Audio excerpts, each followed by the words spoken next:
విశ్వపు ఈ శుభ దినములలో పావన సంగమ క్షణములలో విశ్వపు ఈ శుభ దినములలో పావన సంగమ క్షణములలో వెలుగొందిన శివ తండ్రివి వెలుగొందిన శివ తండ్రివి స్వాగతం ఇదిగో స్వాగతం స్వాగతం శుభ స్వాగతం విశ్వపు ఈ శుభ దినములలో పావన సంగమ క్షణములలో వెలుగొందిన శివ తండ్రివి స్వాగతం ఇదిగో స్వాగతం స్వాగతం శుభ స్వాగతం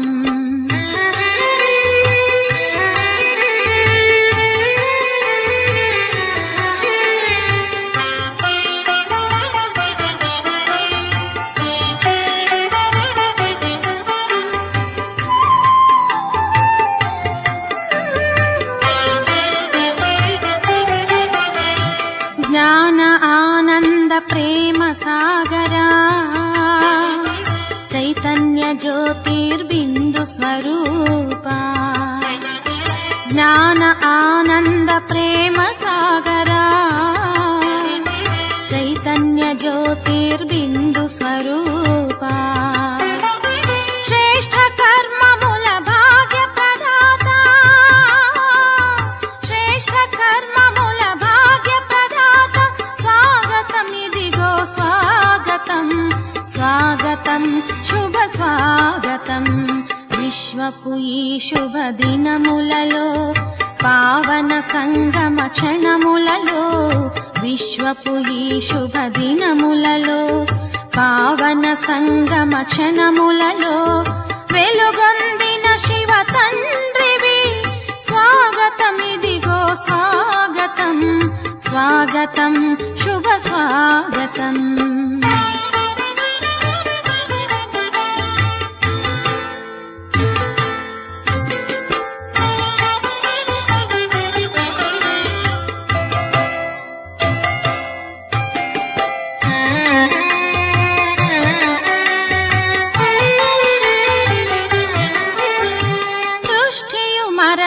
పతితమందగా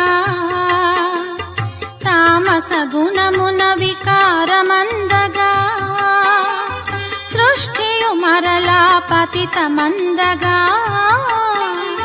తామస గుణమున వికారమందగా శివుడే వచ్చెను రక్షకుడై శివుడే వచ్చెను రక్షకుడై స్వాగతం ఇదిగో స్వాగతం స్వాగతం శుభ స్వాగతం విశ్వపు ఈ శుభ దినములలో పావన సంగమ క్షణములలో విశ్వపు ఈ శుభ దినములలో పావన సంగమ క్షణములలో వెలుగొందిన శివ తండ్రివి స్వాగతం ఇదిగో స్వాగతం స్వాగతం శుభ స్వాగతం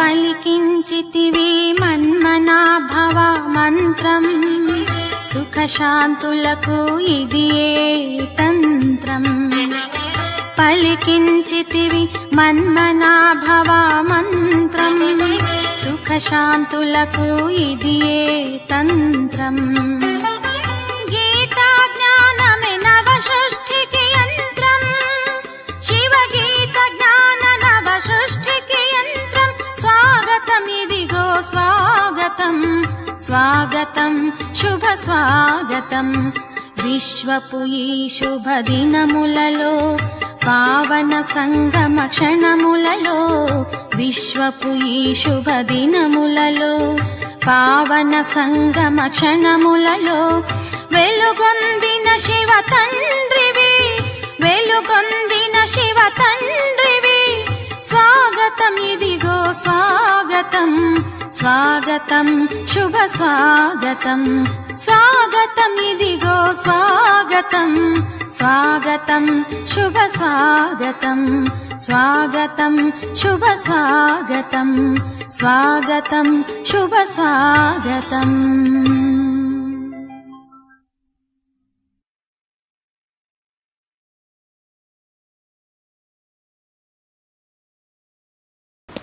ఓం శాంతి. మధురమైన పిల్లలు, దైహిక సంబంధాలలో బంధనం ఉంది కాబట్టి దుఃఖము ఉంది. ఆత్మ సంబంధంలో ఉన్నట్లయితే అపారమైన సుఖం లభిస్తుంది. ఒక్క మాతాపితాల స్మృతి ఉంటుంది. ప్రశ్న: ఏ నశాలో ఉన్నట్లయితే మాయపైన విజయాన్ని పొందవచ్చు అనే ధైర్యం వస్తుంది. కల్పకల్పము మనం బాబా స్మృతిలో శత్రువైన మాయపై విజయంగా అయ్యి వజ్రతుల్యంగా అయ్యాము. స్వయంగా భగవంతుడు మాకు తల్లి తండ్రి అన్న ఈ స్మృతి లేక నశ ద్వారా ధైర్యం వస్తుంది.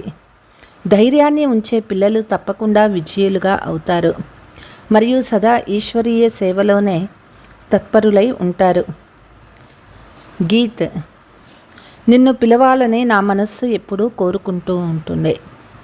దేవీ దేవతల పూజారులు పారలౌకిక మాతాపితాలను తలుచుకుంటూ ఉంటారు మరియు తమకు భక్తి ఫలితాన్ని ఇచ్చేందుకు మాతాపిత తప్పకుండా రావాలి అననే భక్తులకు కూడా తెలుసు. ఆ మాతాపితాలు ఎవరో పాపం వారికి తెలియదు. వారు పిలుస్తూ ఉంటారు. తద్వారా వారికి సంబంధం తప్పకుండా ఉంది అనేది అర్థమవుతుంది. ఒకటేమో లౌకిక సంబంధము, ఇంకొకటేమో పారలౌకిక సంబంధము. లౌకిక సంబంధాలైతే అనేక రకాలుగా ఉన్నాయి. అమ్మ, నాన్న, అన్న, చెల్లెలు, పిన్నమ్మ, పెద్దయ్య, మామయ్య మొదలగు వాళ్ళందరూ లౌకిక బంధనాలే అయినారు. కావునే పరంపిత పరమాత్మను పిలుస్తారు. సత్యయుగంలో ఏ బంధనము ఉండదని పిల్లలకి తెలుసు.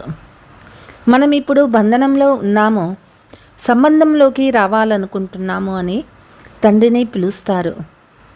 అనేక రకాలుగా బంధనాలలో ఉన్నారని భక్తులకు గుర్తుంది. దేహస్మరణ ఉన్న కారణంగా బంధనాలు ఎన్నో ఉన్నాయి.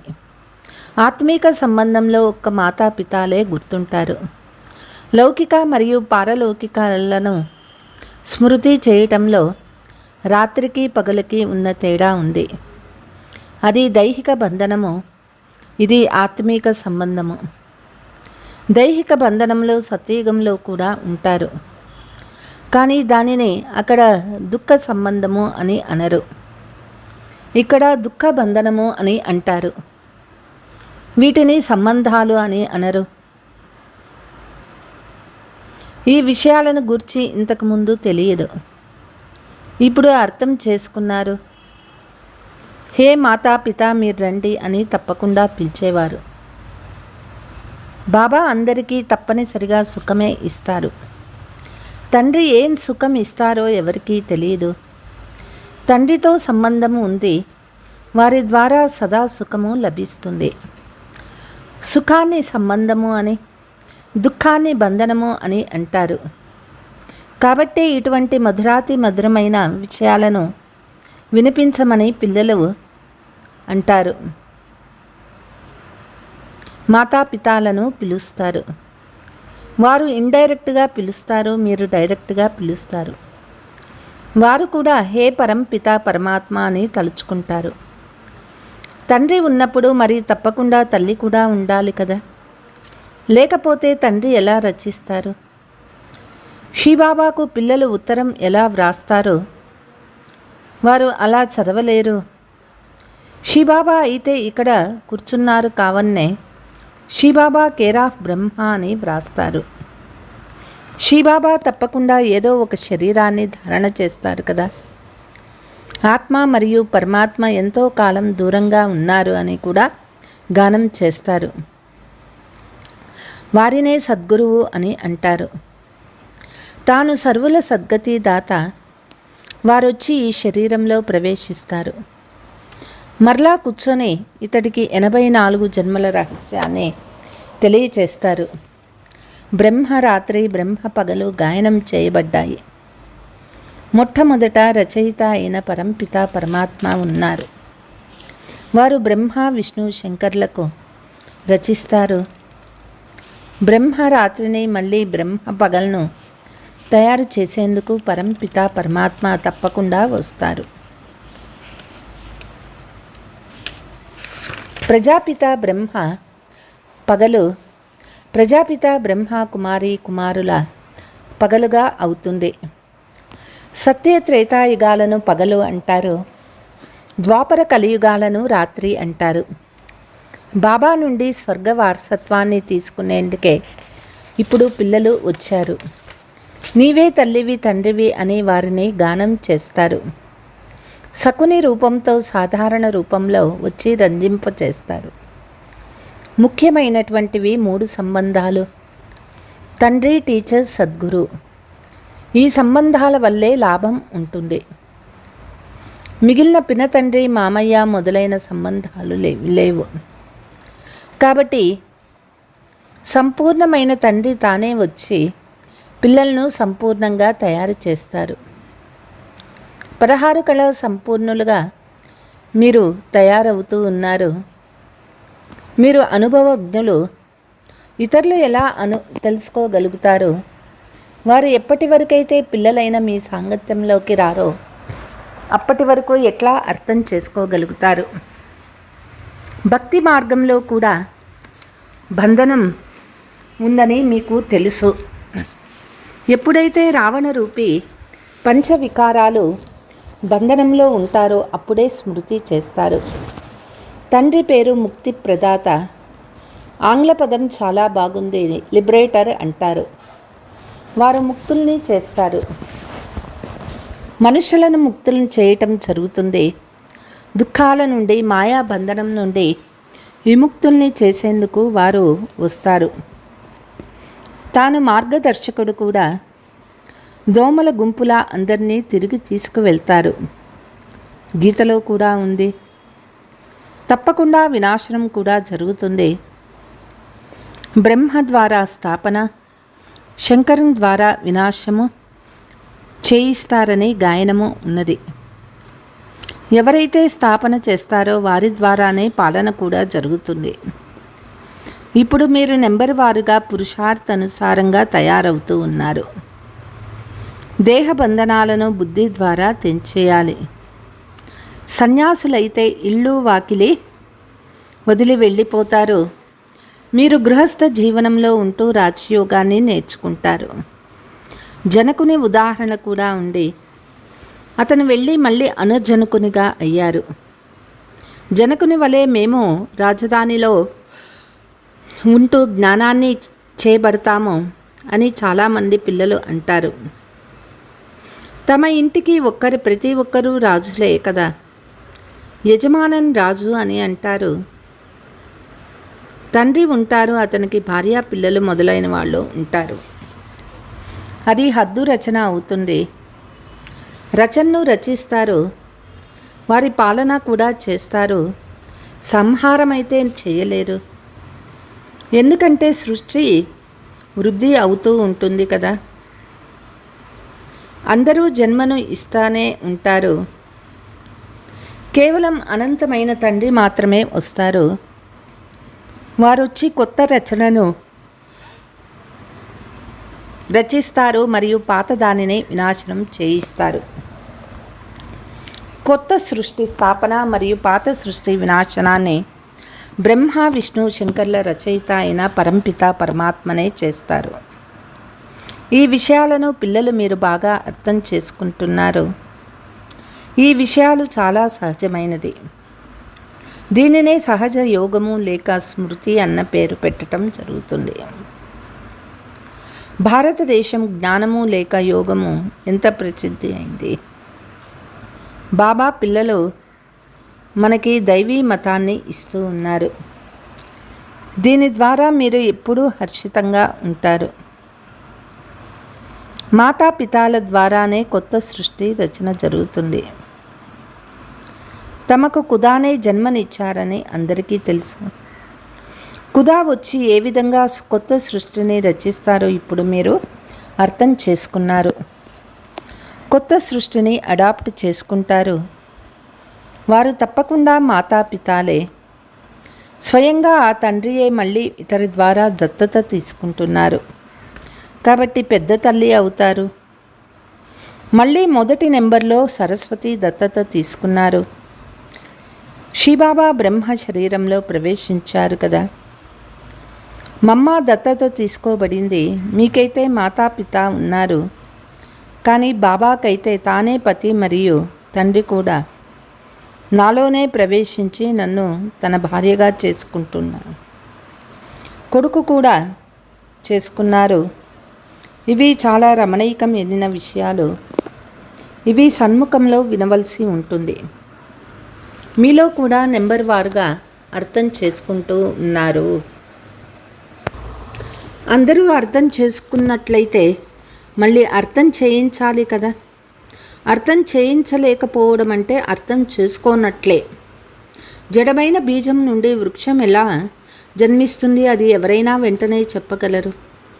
అనంతమైన వృక్షము జ్ఞానాన్ని ఎప్పటి వరకైతే తండ్రి వచ్చి అర్థం చేయించరో అప్పటి వరకు ఎవరూ అర్థం చేసుకోలేరు. మనం బాబా నుండి రాజయోగాన్ని నేర్చుకొని వారసత్వాన్ని తీసుకుంటున్నామని మీకు తెలుసు. ఇది బుద్ధిలో ఉండాలి. ఇది డబల్ సంబంధము. అక్కడ కేవలం ఒక సంబంధమే ఉంటుంది. పారలౌకిక తండ్రిని ఇక్కడ స్మృతి చెయ్యరు. ఇక్కడ ఆ సంబంధము బంధనంగా ఉంటుంది. ఇప్పుడు మనం ఆ బంధనంలో కూడా ఉన్నామని మీకు తెలుసు. ఆ బంధనం నుండి ముక్తులయ్యేందుకు తండ్రి సంబంధంలోకి వచ్చాము. ఈ రోజుల్లో ఎన్నో మతాలు ఏర్పడ్డాయి. పరస్పరం పోట్లాడుకుంటూ ఉంటారు. నీటి కొరకు భూమి కొరకు కూడా పోట్లాడుకుంటూ వస్తారు. ఇది మా హద్దు ఉంది, ఇది మీ హద్దు అంటూ పూర్తిగా హద్దులోకి వచ్చేశారు. భారత్వాసులు సత్యయుగంలో అనంతమైన అధిపతులుగా ఉండేవారు. ఈ విషయాన్ని మర్చిపోయారు.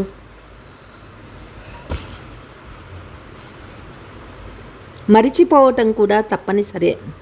కాబట్టే మళ్ళీ తండ్రి వచ్చి అర్థం చేయిస్తారు. ఈ విషయాల గురించి ఇప్పుడు మీకు తెలుసు. అక్కడ బంధనం ఉంటుంది. ఇక్కడ మాతాపితాలతో సంబంధం ఉంది. మనం శ్రీమతంపై నడుస్తూ అపారమైన సుఖ వారసత్వాన్ని పొందుతూ ఉన్నామని మీకు తెలుసు. బాబా మనకి సుఖ వారసత్వాన్ని ఇస్తాను అని బాబా అంటారు. మళ్ళీ శాపాన్ని ఎవరిస్తారు? మాయా రావణుడు. శాపంలో దుఃఖం ఉంది, వారసత్వంలో సుఖం ఉంటుంది. మనుషులకు దుఃఖము వారసత్వం ఎవరిస్తారు అన్నది తెలియదు. తండ్రి సత్యయుగాన్ని స్థాపిస్తూ ఉన్నారు. మరి తప్పకుండా సుఖ వారసత్వాన్ని ఇస్తారు కదా. తండ్రి దుఃఖ వారసత్వాన్ని ఇచ్చేవారైతే కాదు కదా. దుఃఖపు వారసత్వము శత్రువులే ఇస్తారు. ఈ విషయం ఎవ్వరూ అర్థం చేసుకోలేరు. ఎక్కడి విషయాన్ని ఎక్కడికి తీసుకువెళ్తారు? లంక దోచుకోబడుతుంది, బంగారాన్ని తీసుకువస్తారు అని అంటారు. బంగారంని సిలోన్లో పెట్టబడలేదు కదా. బంగారపు గనుల నుండే లభిస్తుంది. అక్కడక్కడ నదుల నుండి కూడా లభిస్తుంది. ఇది అనాది అయిన విశ్వనాటకమని పిల్లలకి తెలుసు. పిల్లల మీ బుద్ధిలో నెంబర్ వారీగా పురుషార్థానుసారంగా కూర్చుంది. ఎవరు అర్థం చేసుకోరో, అర్థం చేయించలేరో వారు ఏ పదవి పొందుతారు? చదువుకున్న వాళ్ళ ముందు సేవకులు అవుతారు. రాజా రాణి ప్రజల్లో తేడా అయితే ఉంది కదా. మమ్మా బాబాలు వెళ్ళి ఉన్నత పదవిని పొందుతారు. మీరు కూడా పురుషార్థం చేసి మమ్మా బాబాల సింహాసనంపై కూర్చున్నంతగా చదవండి. విజయమాలలో మణులుగా అవ్వండి. ఎంతో టెంప్టేషన్ ఇవ్వటం జరుగుతుంది. ఇది రాజయోగం కదా. మీరు రాజయోగం ద్వారా రాజ్యంనైతే పొందుతారు. తక్కువలో తక్కువ పురుషార్థానుసారంగా ప్రజలైతే తప్పనక అవుతారు. ఎప్పుడూ బాబా అనుసరించి అదే చెప్పటం జరుగుతుంది. అందరూ పిల్లలే కదా. తండ్రి తర్వాత మళ్ళీ ఈ తండ్రి, ఇక్కడ తల్లి కూడా ఉంది. తాను నెంబర్ 1గా అనుసరిస్తుంది. పిల్లలు సోదరి సోదరులు తండ్రి ఒక్కరే ఉంటారు. ఓ గాడ్ ఫాదర్ అనైతే అంటారు.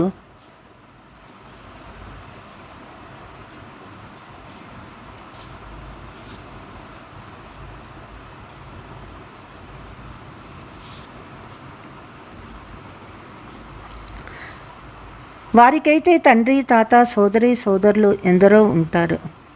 బాబా ఒక్కరే, దాదా ఒక్కరే, ప్రజాపిత బ్రహ్మ ఒక్కరే. వారి ద్వారానే రచించబడుతుంది. సోదరి సోదరులైన మీరు నెంబర్ వారుగా పురుషార్థానుసారంగా పదవిని పొందుతారు. మిగిలిన వారంతా వెళ్ళి వృక్షంలో తమ తమ స్థానాలలో నిలబడతారు. ఉండే స్థానమైనా ఉంది కదా, అక్కడ నుండి మళ్ళీ నెంబర్ వారుగా వస్తారు. ఇక్కడ జీవన బంధనం ఉంది. ఆత్మలు అక్కడ నుండి మొట్టమొదట సుఖంలోకి వస్తారు. కాబట్టే మొదట జీవన్ముక్తి ఉంటుంది. మొట్టమొదట స్వర్గంలో భారత్వాసీలు జీవన్ముక్తి ఉంటుంది. బాబా ఎన్ని మంచి మంచి విషయాలను వినిపిస్తారు.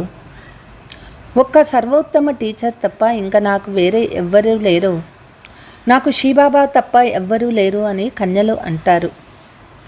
కన్యల విషయంలో పూర్తి అటెన్షన్ ఇవ్వాలి. గవర్నమెంట్కు చెందిన వారిగా అయ్యాక ఈశ్వరీయ సేవలో నిమగ్నం అవ్వాలి. మళ్ళీ వారు ఆసురీ సర్వీస్ ఎలా చేయగలుగుతారు? ప్రతి ఒక్కరూ కర్మబంధనాల అనుసారంగా సలహా ఇవ్వడం జరుగుతుంది. వారు వెలువడతారో లేదో పరిశీలించడం జరుగుతుంది. మంచి చురుకైన బుద్ధి కలవాళ్ళైనా ఉంటే ఆన్ గాడ్లీ సర్వీస్ ఓన్లీ అనంటూ నిమగ్నం అయిపోతారు. పిల్లలు మనం ఈశ్వరీయ సేవ నిరాకారునిగా తయారు చేసే సేవ చేస్తూ ఉన్నాము. మనము సైన్యమైనాము. తండ్రి మనకు మాయతో యుద్ధం చేయడం నేర్పించాడు. రావణుడు అందరికన్నా పాత శత్రువు. ఇది కేవలం మీకు తెలుసు. రావణ్పై విజయం పొంది వజ్రతుల్యంగా అవుతారు. పిల్లలకు అధైర్యము అనశ ఉండాలి. మనుషులు పోట్లాడుకుంటూ ఉంటారు. అన్ని చోట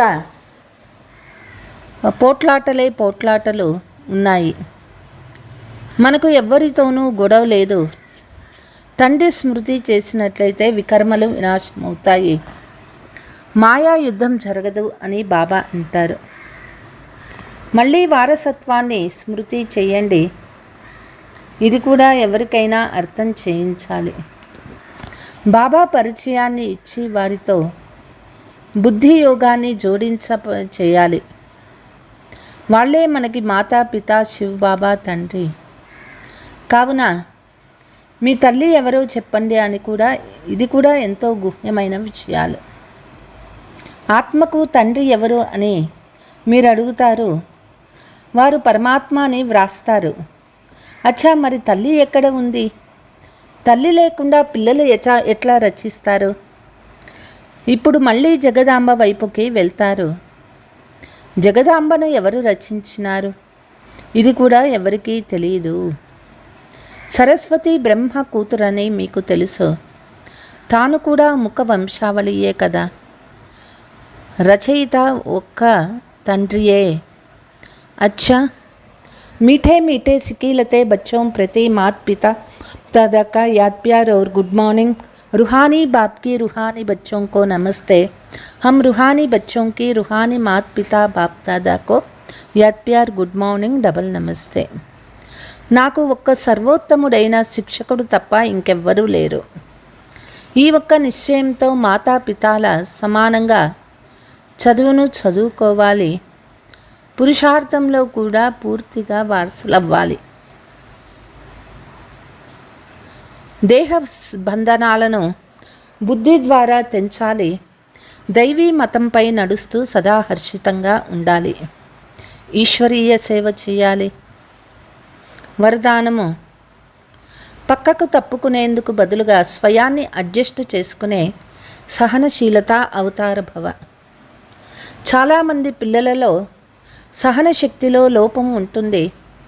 కాబట్టే ఏదైనా చిన్న విషయం జరిగినా మొహం వెంటనే మారిపోతుంది. దానితో కంగారు పడి స్థానాన్ని మార్చాలని ఆలోచిస్తారు. లేదా ఎవరికైతే విసుగు చెందుతారో వారినైనా మార్చేస్తారు. తమకు తాము మార్చుకోరు, కానీ ఇతరుల నుండి పక్కకు తప్పుకుంటారు. కావున స్థానం లేక ఇతరులకు మార్చేందుకు బదులుగా స్వయాన్ని మార్చుకోండి. సహనశీలత యొక్క అవతారులుగా అయిపోండి. అందరితో స్వయం అడ్జస్ట్ చేసుకోవడం నేర్చుకోండి. స్లోగన్: పరమార్థము ఆధారంపై వ్యవహారాన్ని సిద్ధింపచేయటమే యోగి లక్షణము అయింది. అచ్చా, ఓం శాంతి.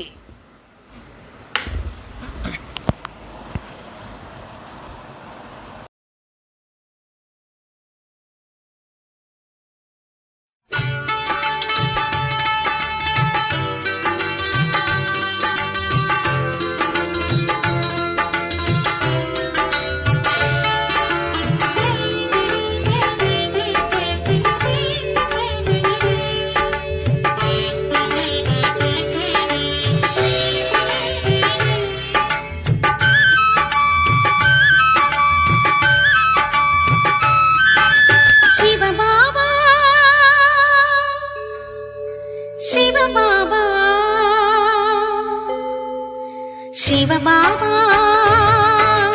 వచ్చానయ్యా, బాబా శివబాబా వచ్చానయ్యా.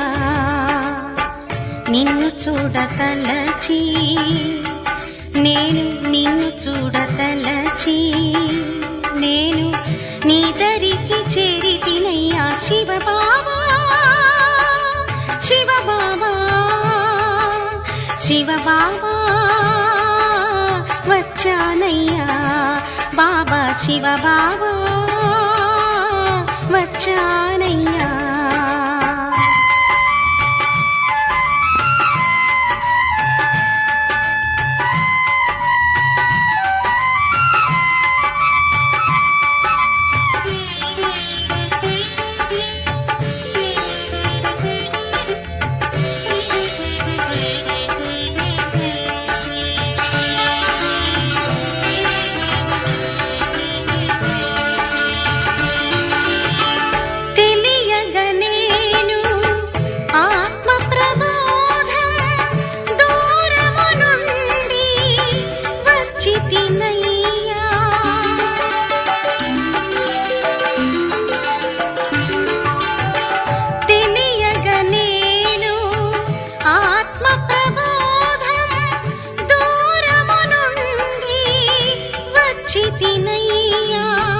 చీకటి చీల్చి వెలుగును చూపు, చీకటి చీల్చి వెలుగును చూపు, ఆశ్రయమొసగే చేతిని చాపు, చేతిని చాపు.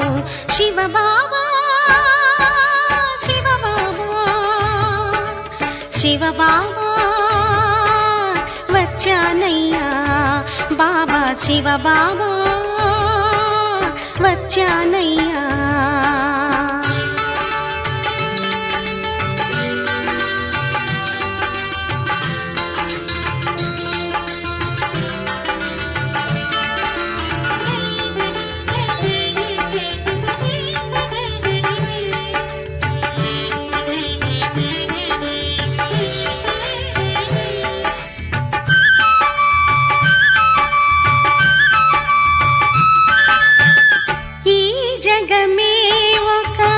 నాటకరంగం అభినయ పాత్రలు ఈ జీవజాలము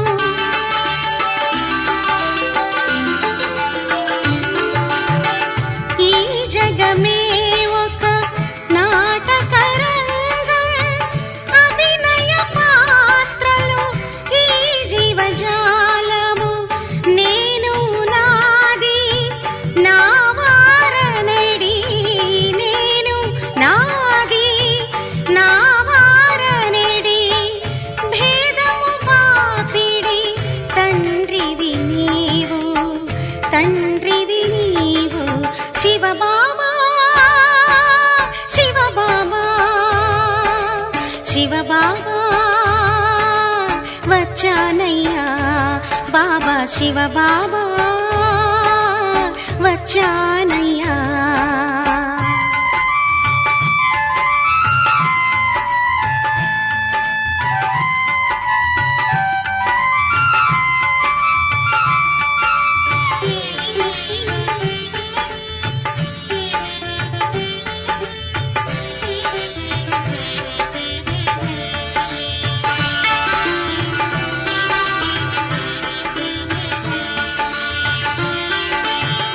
నాటక తెరలు జారక ముందే తెరచా నీవు మూడవ కన్ను